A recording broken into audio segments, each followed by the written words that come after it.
Ti may kadwa nga balikas, ket may palawag kada tayo babaen ken ni Brother Neil Justin Jacinto. It is such an honor and privilege to stand here behind this pulpit.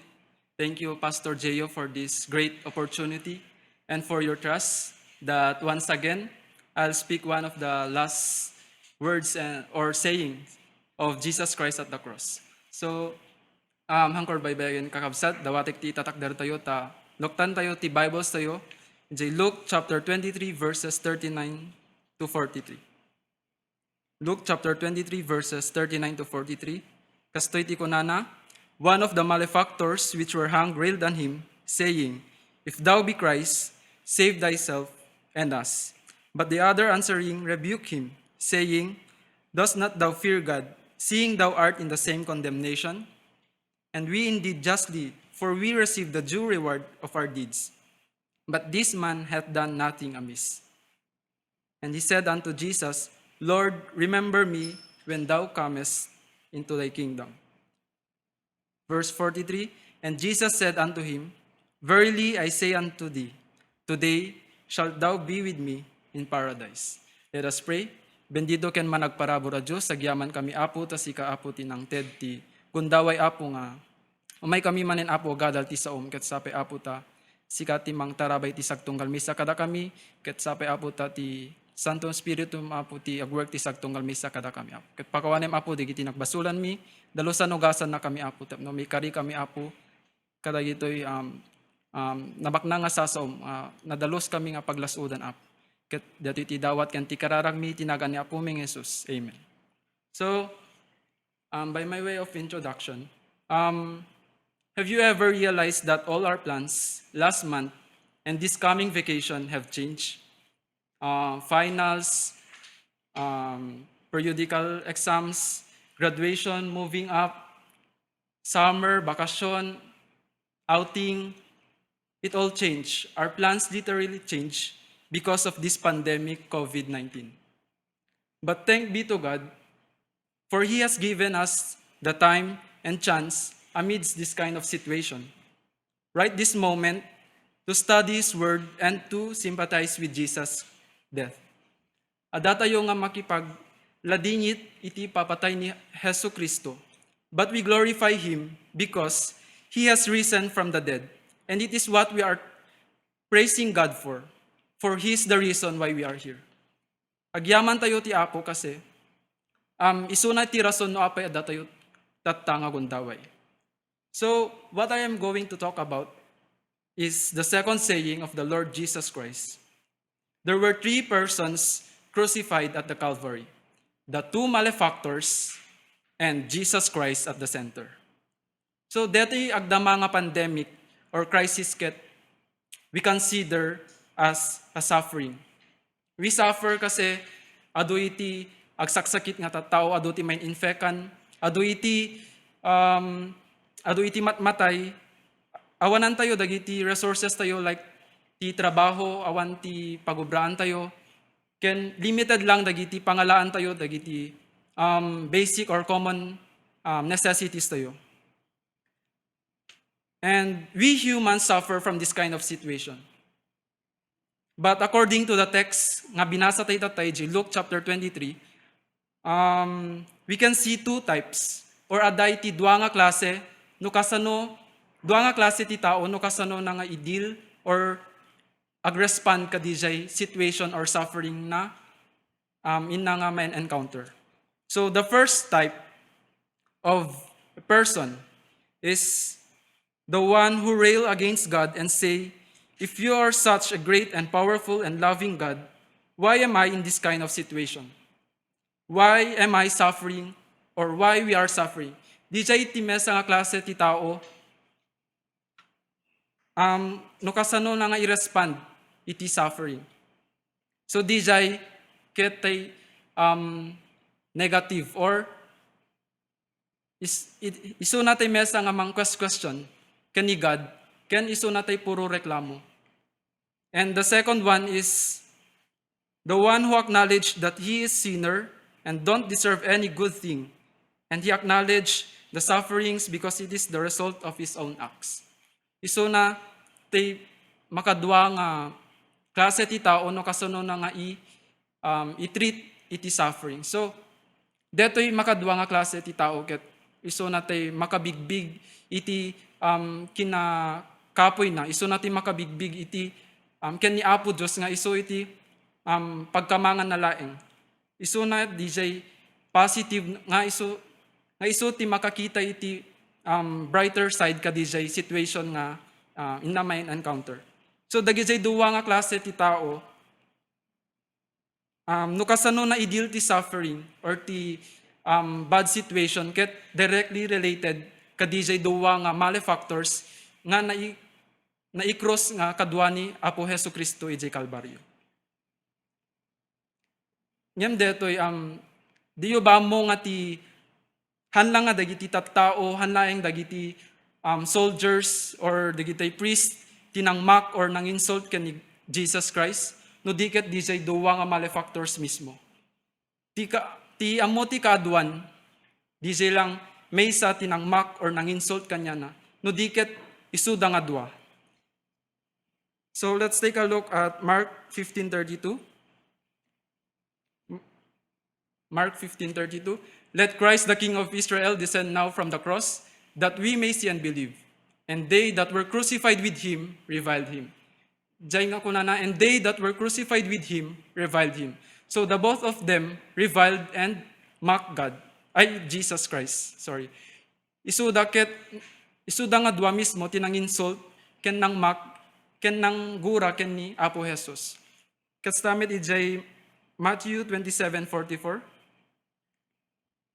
The thieves also which were crucified with him cast the same in his teeth. So, ito'y tayo nga makita nga duada mismo nga malefactors tinang gura ken kuana, nang insulto ken kuana, nga ti amo ti kadwan laeng ket di mesa lang nga malefactor ti nang gura ken kuana, no diket isuda nga dua. But according to scholars, the one malefactor recognized how bad he was. He realized he's a sinner after he heard Jesus' first word, Father, forgive them for they know not what they do. According to scholars, DJ mesa nga malefactor na realize na nga ni Jesus is the true King and the true Savior after na nga nangyeg DJ first saying ni Apo Jesus nga Father, forgive them for they know not what they do. So, we'll talk about that later, and I want to entitle this message, Things to Do to Know His Faithful Promise. Things to do to know His faithful promise. So, dito nga faithful promise. Dito nga faithful promise ket DJ inbaga na mismo, DJ mesa nga malefactor nga today shalt thou be with me in paradise. So, adati 4 nga points nga inak nga inkasta. There are 4 points, and first, we must be penitent. The first point, we must be penitent. Penitent means seek to forgiven or repentant. Luke 23:41. And we indeed justly, for we receive the due reward of our deeds, but this man hath done nothing amiss. Ito'y nga DJ other malefactor ket na bigbig na no kasano iti kasasino ni Apo Jesus. Ket DJ mesa nga malefactor, the one malefactor railed at him. Rab singen na. Iko na ti Ilocano.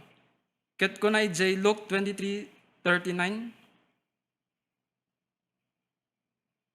And one of the malefactors which were hanged railed on him, saying, If thou be Christ, save thyself and us. So dijay ko na ti Ilocano, no sika ni Kristo isalakan mo tabagim kenda kami. Han ka di nga insulto detoy ken ni Jesus Christ. Kasi it's like he wanted to try Jesus. He had no spirit of guilt, brokenness, or humility.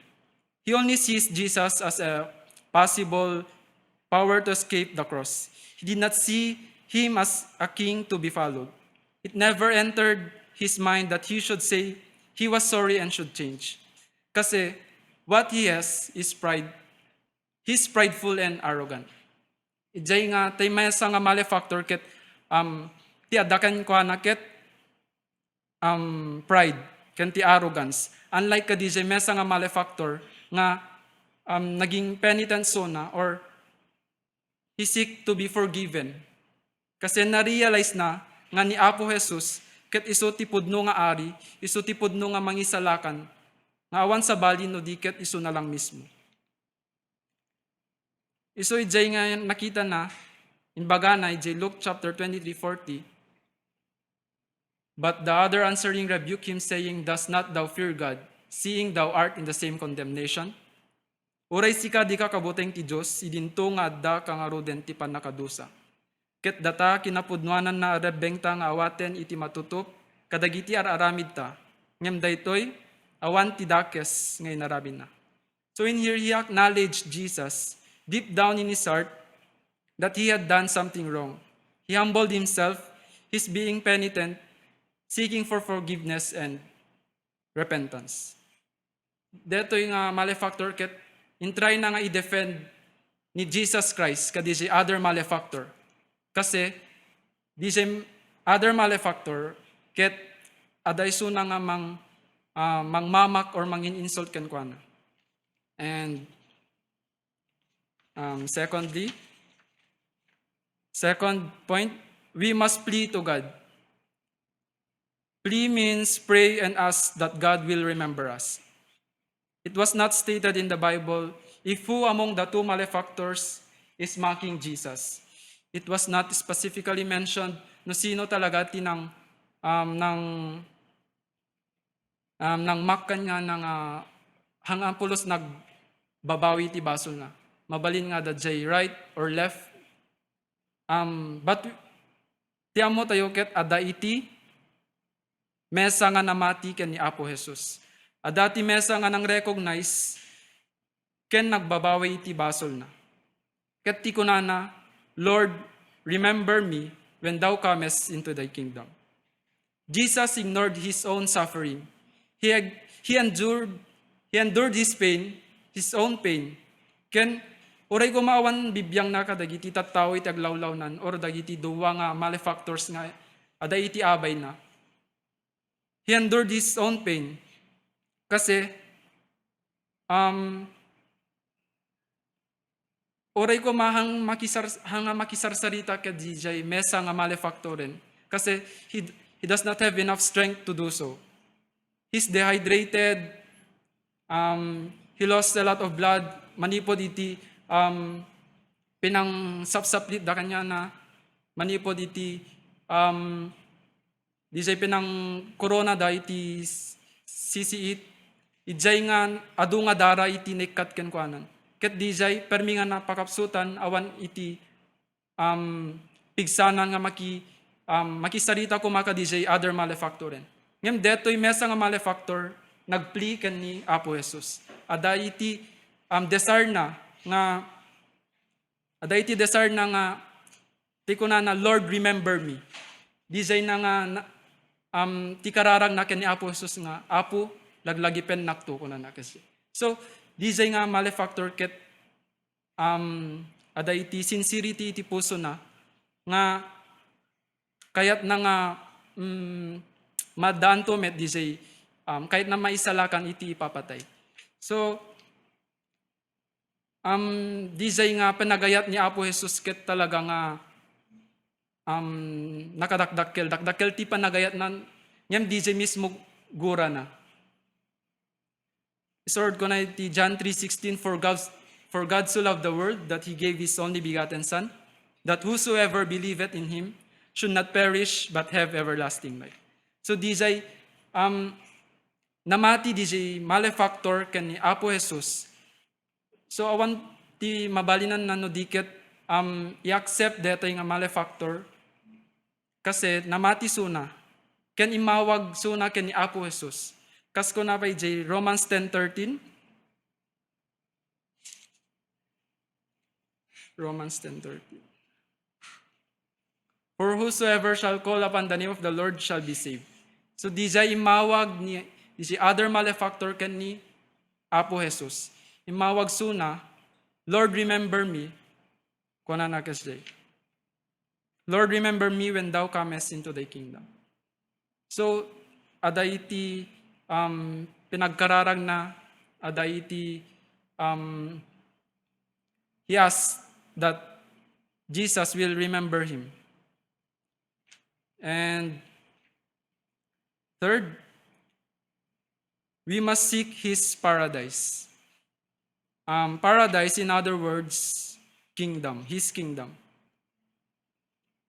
Luke 23:42.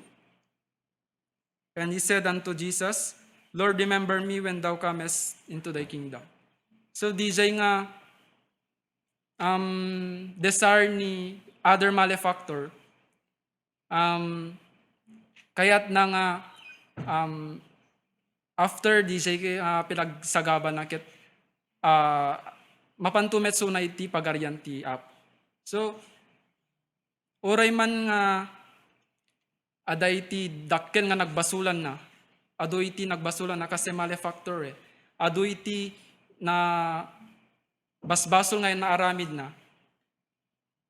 And ijay na nga insik iti paradise ni Apo Jesus. Nga oray man ti ko lang tadi ado ti nagbasulan na ket ijay na nga nagrepent ken na-recognize na ni Apo Jesus nga iso ti mangisalakan ken kuana. And ijay Revelations 2:7, he that hath an ear, let him hear what the Spirit saith unto the churches. To him that overcometh will I give to eat of the tree of life, which is in the midst of the paradise of God. The Spirit spoke unto the malefactor. Jesus, as the head of the church, he heard what the Spirit is speaking to him. Nangegna, right after this, pinangibagan ni Apo Jesus, iti first nga balikas na, Father, forgive them for they know not what they do. Ijay na nga na-realize ken na nadaan iti realizations nga nangegna iti pudno ken nakita na no sino ti true Savior, which is Jesus Christ. That overcometh will I give to it the tree of life, which is in the midst of the paradise of God. So design na advanso na iti eternal life, which is in the midst of the paradise of God. Nadanso na iti biyagngang na nayon kasi nagpakawanso at basol na and dijay he seek his paradise. And last point, we must trust his power. This coronavirus disease can cause infections to our respiratory system and can cause severe complications. Dedicate talagang deadly. Mangigtayo news ket new cases ket may nayon worldwide. Ket itilayan tayon idi 1,000 lang ti cases, tas after a day ket 1,400 nasuroken. Ket tata according to news tatay mapan nga 1 million ti cases all over the world din. Ket dijay permi nga contagious deti nga disease ket permi nga adu ti mapapektaran. Hanlaing ti health tayo no di ket iti livelihood tayo. But scientists and health workers are doing their very best tapno ti kasta ket maawan deti nga sakitin. And we have hope kasi deti nga sakit ket curable. with the advancement of technology we have and with the wisdom of people from God, deto'y ket masarakan ton and ma-formulate to DJ most precise nga antidote or most precise nga medicine kadeto'y nga disease. Kasi ti recommend lang ti WHO is DJ hydroxychloroquine, which is primarily for malaria. Ngem DJ hanga iso ti most nga precise or iso talaga ti suited nga medicine para kadeto'y nga disease. Ngem, do you know one of the deadliest disease that even after life you'll be forever infected once left untreated? Deto'y ket ti basol.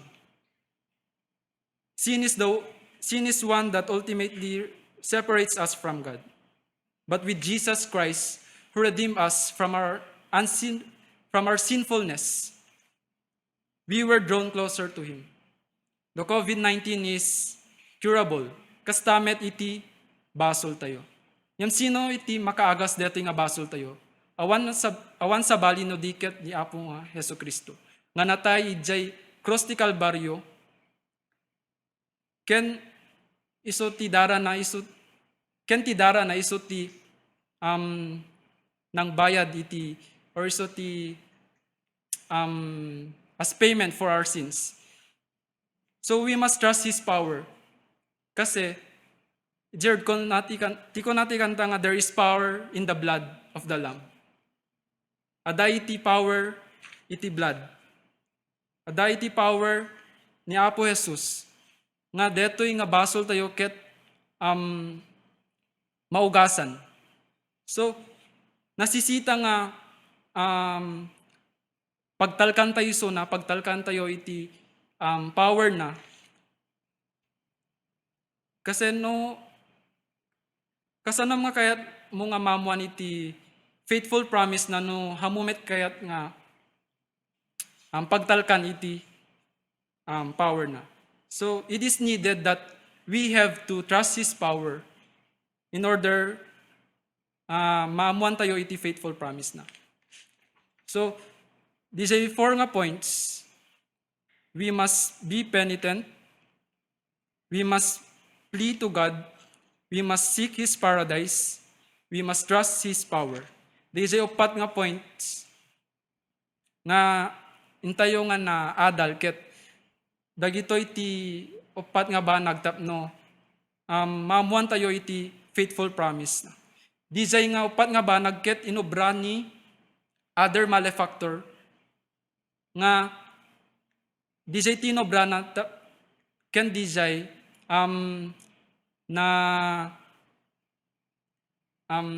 naibagaken kwa na dijay faithful promise na nga today shalt thou be with me in paradise. Ket isn't it sweet that Jesus told to the one malefactor, today shalt thou be with me in paradise? With all of His 7 last words or sayings, I consider it as the most precious or the sweetest words He have uttered at the cross. Kasi it is the one we are holding onto. We have hopes that after life, we'll see Him up there and we'll be with Him eternally. It is His faithful promise to us as long as we accepted Him as our personal Lord and Savior, and as long as we walk according in His ways. Today shalt thou be with me in paradise. This is His faithful promise to you and me, to our friends and families. This is the real challenge to us. Are you willing to share His faithful promise to them? So, di siya kabsat. Ket dawatek ti panagkararag tayo. Amami ken Diyos mi nga ninangitan, nagyaman kami Apo ta sikat tinang TED, ti opportunity Apo nga nangadal ti saom, ket sapay Apo ta, detoy Apo nga income na adal ket may apply mi Apo iti bibiyag mi, nga dagiti patpatgan mi ti biyag Apo, iti friends, and families ket ma-share mi met Apo iti faithful promise mo kada kami. Ket sapay Apo ta sikati mangted kada kami ti courage ken kastamet Apo ti wisdom mangi share kada ti nga promise mo Apo ti sagtunggal maysa kada kami. Ket sapay Apo ta sikati mangtarabay ti sagtunggal maysa kada kami aingga na malpas deti nga aramin. Ket deti ti dawat ken ti kararagmi tinagan ni Apo mi Jesus. Amen.